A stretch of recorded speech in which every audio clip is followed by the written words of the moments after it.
لیکن ہم دیکھ رہے ہیں کہ لوگ تنظیم میں شامل تو ہو جاتے ہیں مگر اپنی مقدور پر جدوجہد نہیں کر رہے سوائے چند ایک کے.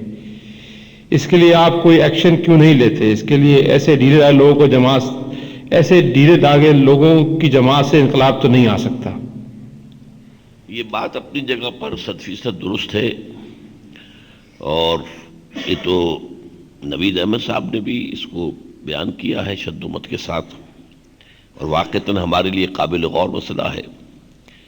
اور یوں سمجھیے کہ وہ جو قرآن مجید میں سوال آتا ہے کہ فَبِأَيِّ حَدِيثٍ بَعْدَهُ يُؤْمِنُونَ، جس تحریک کا سارا مرکز و محور قرآن حکیم ہو اور اسی کے بل کے اوپر وہ تحریک اٹھی ہو، بنی ہو، اگر وہاں بھی یہ کم کوشی نظر آئے تو واقعہ یہ کہ پھر اور کہاں سے، یعنی انسان کے لیے جذبہ کہاں سے ملے گا؟ اور میری سمجھ میں تو نہیں آ رہا.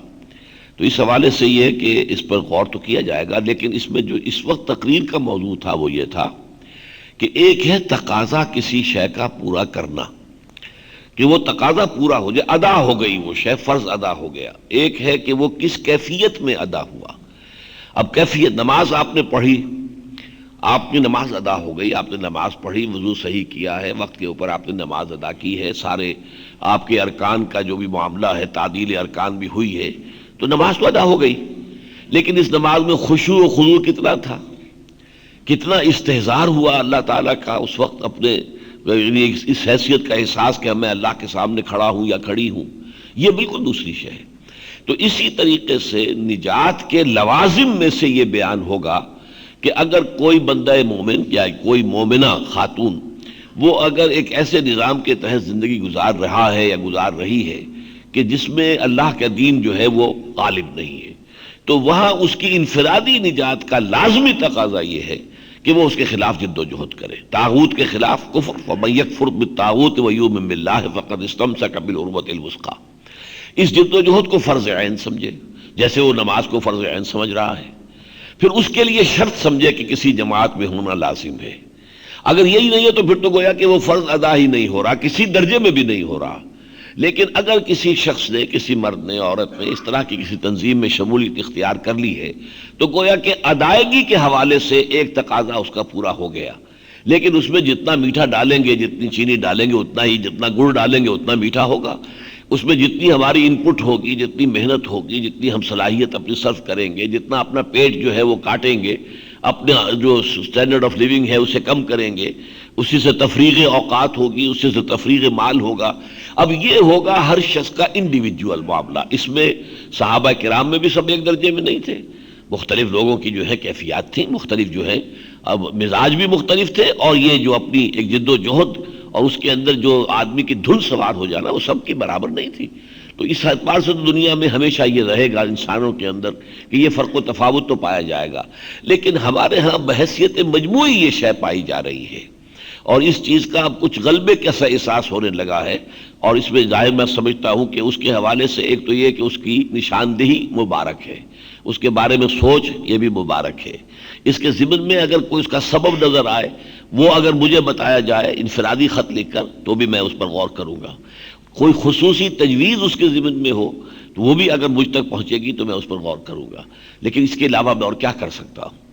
ظاہر بات ہے کہ ایک جو مواد ہوتا ہے نا، جیسے کہ حضور نے فرمایا ہے الناس کالمعادن خیارہم فی الجاہلیت خیارہم فی الاسلام. انسانوں کی بھی مختلف، جیسے معدنیات کی قدر و قیمت ہے ایسے ہی انسانوں کی ہوتی ہے. اب ایک جو ہے معدنیات جو ہے، ایک اور جو ہے وہ سونے کی ہے، اسے صاف کریں گے سونا بنے گا. ایک اور چاندی کی ہے، آپ اس کو صاف کرتے رہیے لیکن وہ سونا تو نہیں بنے گا، وہ بنے گا چاندی، زیادہ صاف چاندی ہو جائے گی. تانبے کی اور ہے تو تانبا ہی بنے گا، لوہے کی اور ہے تو لوہا ہی بنے گا. اسی طریقے سے کسی قوم کے اندر بحیثیت مجموعی اگر شخصیت کے اندر، جس کو کہتے ہیں کردار کی مضبوطی نہ رہے، تو ظاہر بات ہے اسی معاشرے میں سے نکل کر لوگ آ رہے ہیں، اسی کے اندر سے آئیں گے. وہ اپنی کمزوریاں اور خامیاں لے کر آتے ہیں. اگر ہمیں مل ہی رہا ہے تانبا، سونا نہیں ہے تو کیا کریں گے؟ ہم سونا نہیں بنا سکتے.